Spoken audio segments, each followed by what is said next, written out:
Many parents ask me this kind of question because they're not gamers themselves. They are in this difficult situation where, well, if it was a book, the parent could say, well, I have strategies for working out, you know, which books are worth reading.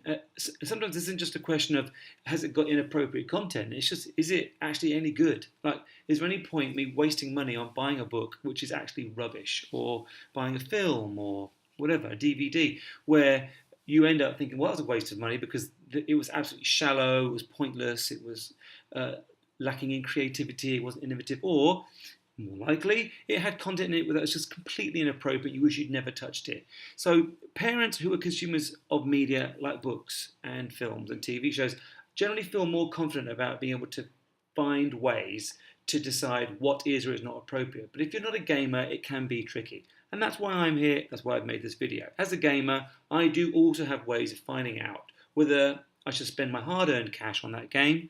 Is it going to have content in it that I'm going to object to, or is it just going to be a load of rubbish? Before we have that conversation, we have to be realistic about violence, I'd have to say. Some parents come to me, and I think it's a somewhat naive question to say, I only want to buy games which have absolutely no violence in them whatsoever. Now, that is an option. There are games out there that have absolutely no violence in them whatsoever. We'll look at those in a minute. But let's be honest at the beginning and say, are you being consistent? Is there violence in Tom and Jerry? Yes. They don't die, but I think it's safe to say that many of the things that they do to each other would result in death were they real. So clearly, in the consciousness of many parents, there is a tolerance of violence with certain forms of media. So in cartoons, violence okay. In a book, not okay.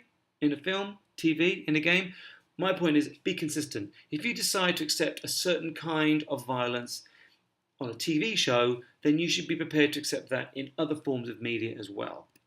I call this sort of the shooting game as a genre. Again, many parents say to me, especially at primary school level, I don't want my kid playing a shooting game. And I go, well, okay, you need to have a conversation as parents. I know that there are parents who will not let their children play shooting games at all. I mean, even bang bang on the playground, pointing their index finger. As a father, I've given up on that. My boy would find some way to find something to point and shoot. It's just a fact. And I've had conversations with my wife about this. We've reached a point where we're happy. We realise that when they play these shooting games, it doesn't translate into psychotic behaviour. You obviously have the right to make that choice. But again, I would say, if you're going to say no shooting games, be consistent. Then don't let them read books that contain shooting. Don't let them watch TV shows that involve shooting. Let's be consistent at the end of the day.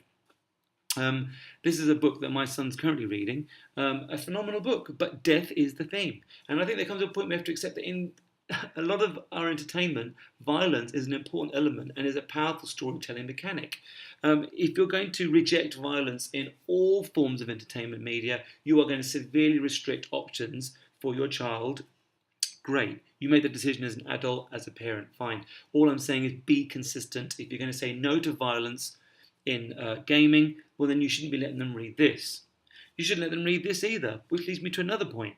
The Hunger Games, you can argue, it's kind of obvious if you have a look at the back of the book. It's about killing. It's about a girl surviving these trials of death. But this book, on the face of it, is just a wonderful, fantastic tale about a young man and his dragon. However, I've actually read the book, and I was somewhat surprised to discover in the middle of it some quite graphic violent scenes, which lead me to then ask the question, well, there may be things that you're letting your child read or watch that you think are non-violent, but actually you just don't realise that there's violence in there because you haven't read it yourself. Now, short of reading every single book that your child is going to read, I don't think it's necessarily realistic for you to actually police your child's content that far. I mean, how far are you going to go? You might come a point where you're going to say, well, what if my child does experience violence within the content of a book? To what extent are you going to try and censor that? I've made the decision to start talking to my children about a deeper issue, which is, well, do I want my child to enjoy violence as a form of entertainment? No, I don't. So we're having conversations, and I think in this situation, this violent scene is quite a powerful scene in the book. I don't think it would mean that my child is enjoying this. It's a more nuanced discussion.